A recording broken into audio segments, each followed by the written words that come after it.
First, Chicago records its most violent holiday weekend of the summer. 9 people were killed, 52 wounded just since Friday evening. And police say a large portion of the holiday shooting victims were attacked during incidents, a drive-by in Humboldt Park, and mass shootings in Bronzeville and Oakland. Now, this weekend's violence comes as President Trump is continuing to threaten to deploy National Guard troops and federal agents into the city.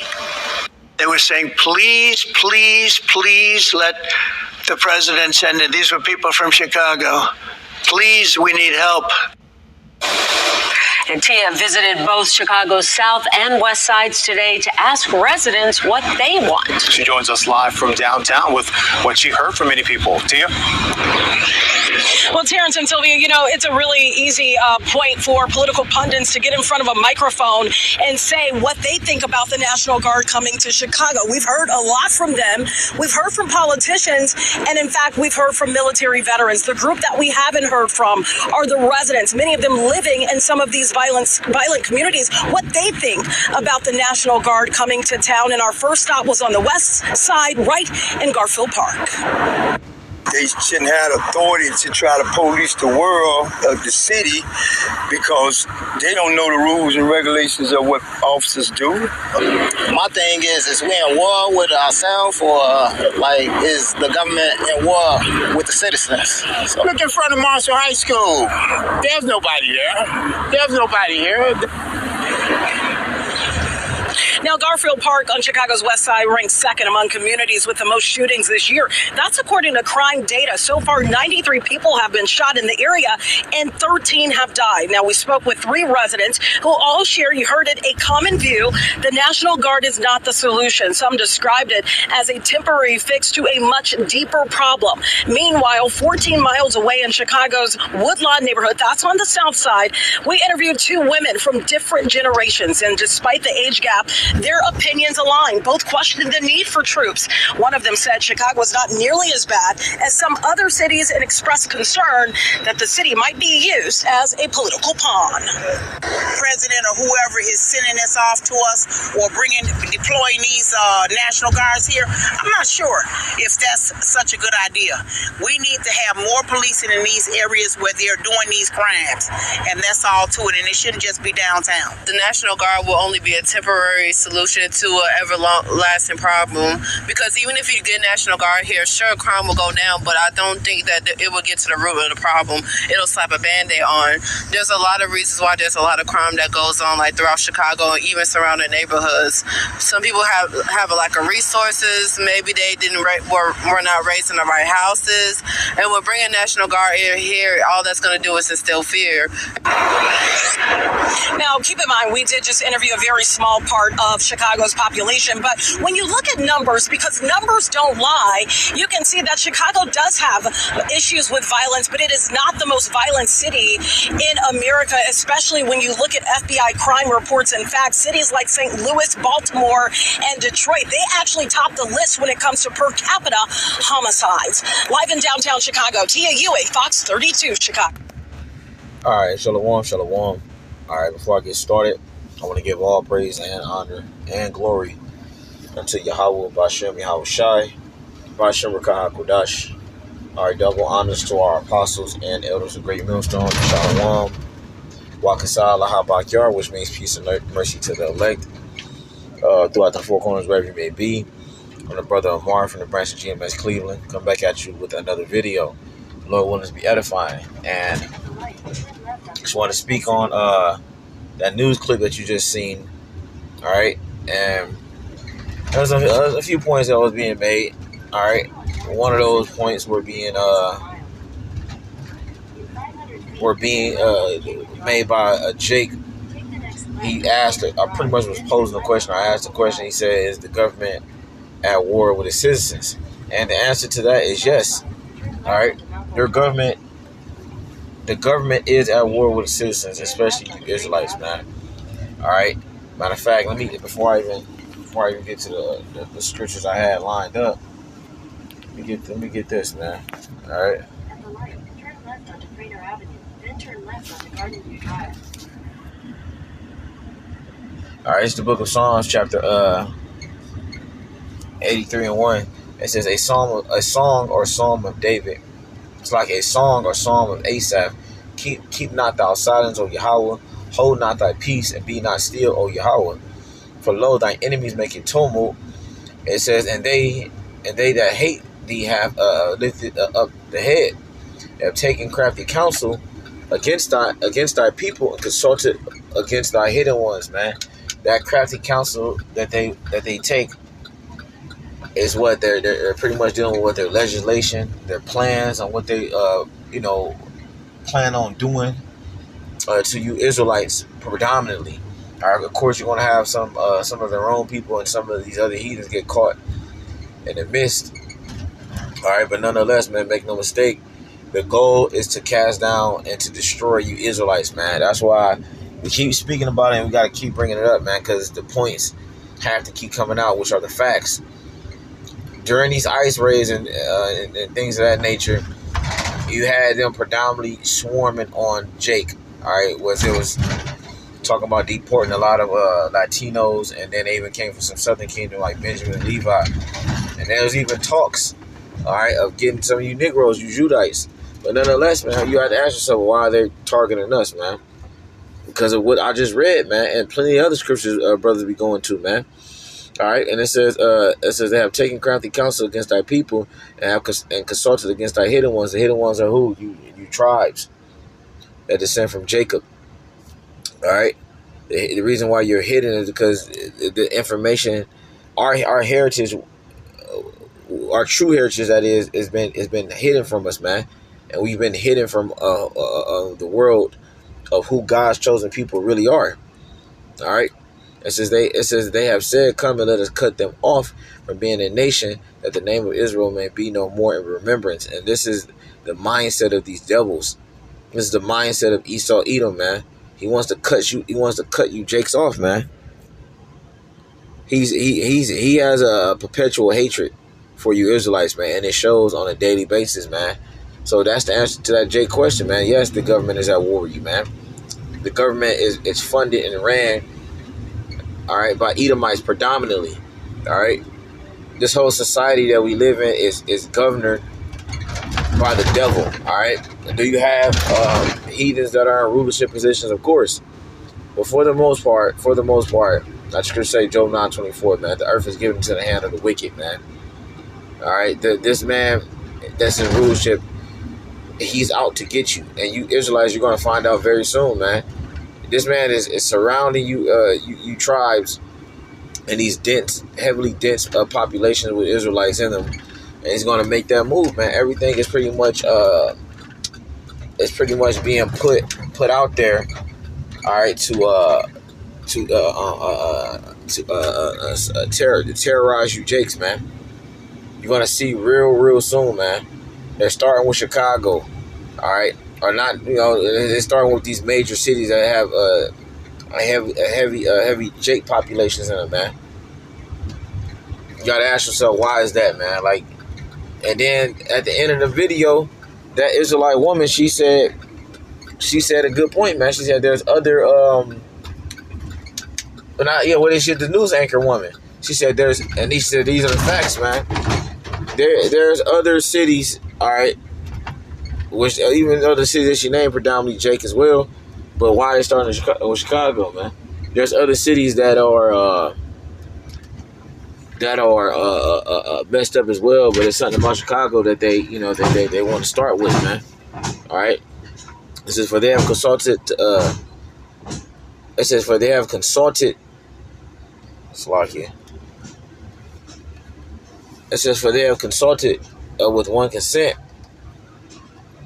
It says they are confederate against thee, man. Right, and this is the thing, man. Then when you keep on going down, it names the nations, man. All right, all these nations, all right, they're in cahoots with to get you Israelites, to get to you Israelites, man, and destroy you, man. You're gonna see very soon what it is that we're talking about, man.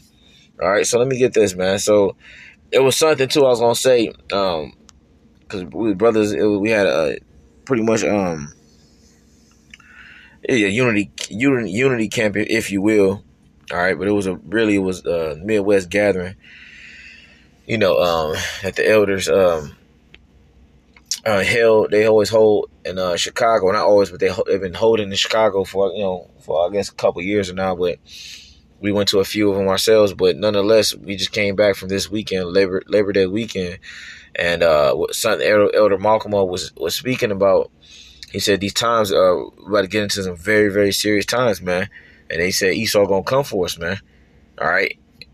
He said Esau gonna come for us, man. And these are the things that Elder Malcolm was talking about. We just gotta keep that in mind that this devil, he is gonna make that move eventually, man. So you have to put that in your spirit, put that in your mind to understand that look, the times that we're heading into, it's gonna be some perilous times. Scripture say with much tribulation shall we enter into the kingdom of heaven, man. All right, matter of fact, let me just get that because I haven't pulled that in a while. I'm saying straight to the point.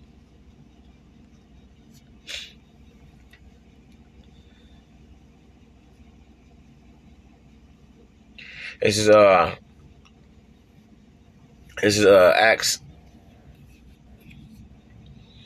Acts 14. Well, I'm gonna just read up above.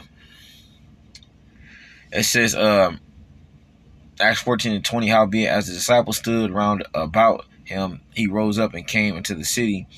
And the next day he departed with Barnabas to Derbe. And I believe there's going to a Paul. And Paul and Barnabas. They was pretty much rebuking those jakes for being the idol worship, man. They was calling them Jupiter and what was the other one they named, man? It was one Jupiter. They was calling Paul Jupiter, and other one Barnabas. They was calling somebody else. What was that name?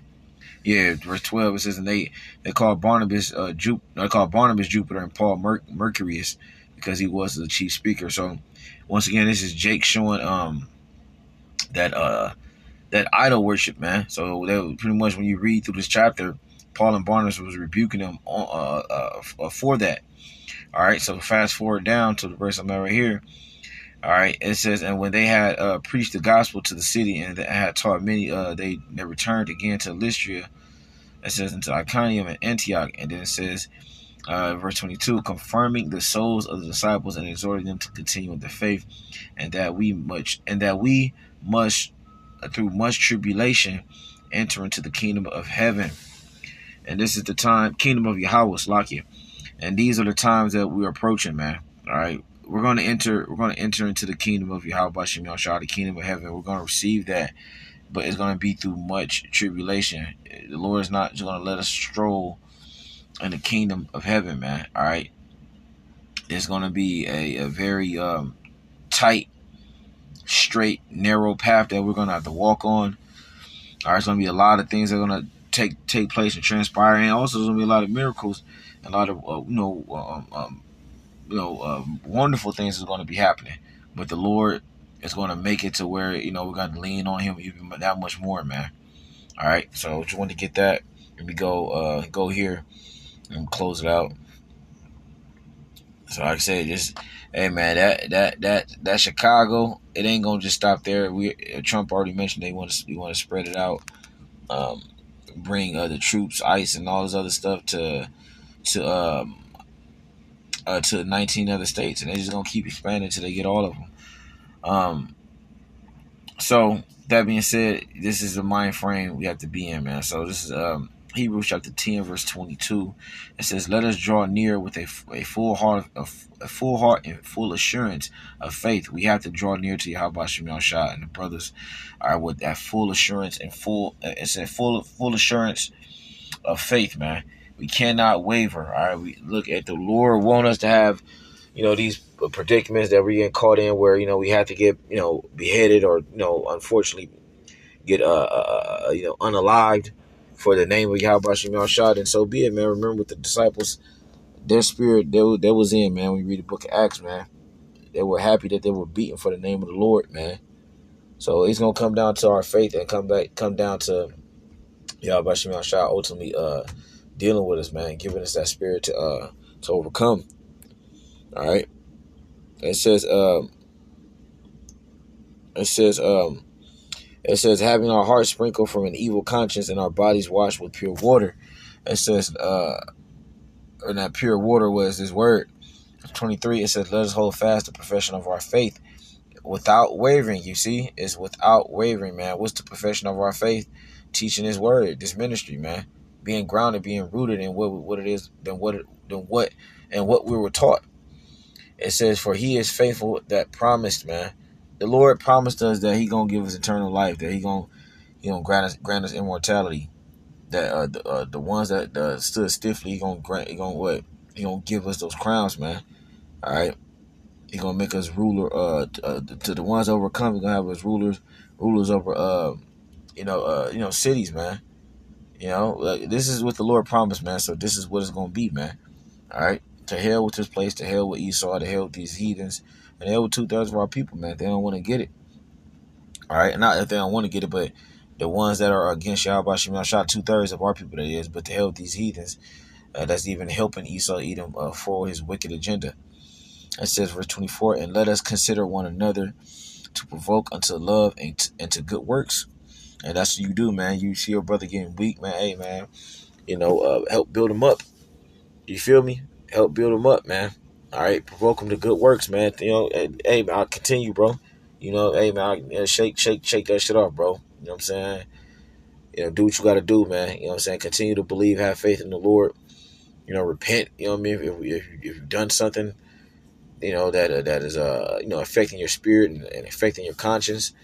Hey, look, man, I want the kingdom, man. I know brothers do, so that's what we're fighting for, man. So we just got to continue in that stead.